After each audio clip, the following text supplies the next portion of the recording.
Ako si Ron Adrian B. Pagod from Tagbilaran City. Ako po ay 24 years old at ako po ay isang goat farmer.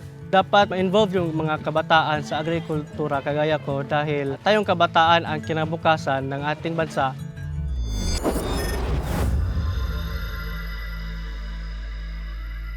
Taong 2020, yun po yung panahon ng pandemic. Ako po ay walang magawa. Palagi lang po ako nagsi-cellphone, gagamit ang social media. Isang araw ay inutusan po ako ng aking tatay na pakainin yung 3 naming kambing sa gilid ng aming bahay. At taos puso ko namang tinanggap yon dahil wala po akong magawa at gusto ko pong makatulong sa kanila. Yung course ko po, ako po ay isang entrepreneurship student. Ako po ay graduate noong 2022 at ako po ay naging isang cum laude, nabigyan ng award na Entrepreneur of the Year Award. Ang mga knowledge ko po ay galing muna sa internet, social media kasi isang search lang natin, makikita na natin yung mga resulta ng ating hinahanap. Meron din akong mga fellow farmers na tumutulong sa akin. Nag-training din ako sa Pampanga.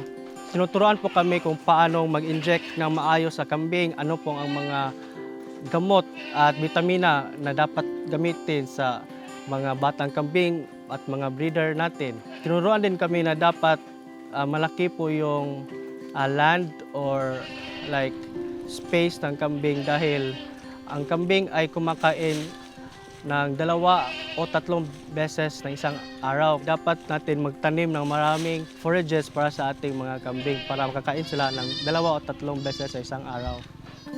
Before po ay 3 lamang yung kambing namin. Ngayon, yung kambing namin ay 60 to 70 plus yung kambing namin, including na po yung mga anak nila. Ang mga klase na aming inaalaga ay yung purebred Anglo-Nubian. Nagfo-focus muna kami ng purebred Anglo-Nubian dahil 2 po yung uses ng purebred Anglo-Nubian, gaya ng meat at ang kanyang gatas. Kasi yung purebred Anglo-Nubian ay nagsusupply ng gatas ng 2 liters per day. Meron din kaming konting native or local breeds or upgraded breeds. So nalaman ko po yung Young Agripreneurs Loan Program galing sa munisipyo ng Luway. So dahil doon, pumunta po kami ng aking ina sa office ng ACPC para magtanong kung ano po yung requirements nila at ano pong ang mga gagawin para makapag-loan sa ACPC. Ang nahiram ko po sa ACPC ay 500,000 at nagamit ko po iyon sa pag-expand ng aking building at pagbili ng stocks po ng kambing. So ang nagustuhan ko sa ACPC na program ay dahil tinutulungan nila ang mga kabataan na kagaya ko na para mapaunlad nila ang kanilang buhay at ang kanilang mga proyekto po.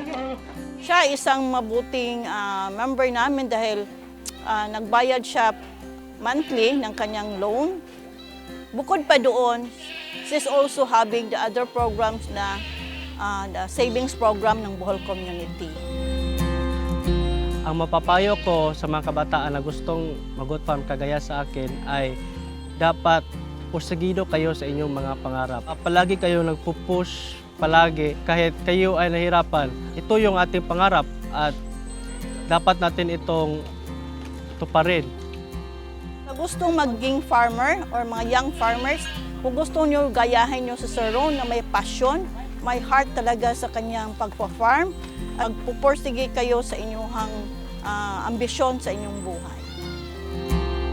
Sa ACPC, nagpapasalamat ako dahil binigyan nila ako ng tsansa na para mapapatunayan ko ang aking sarili na kaya ko ang pag-build ng farm sa ganitong edad ko po.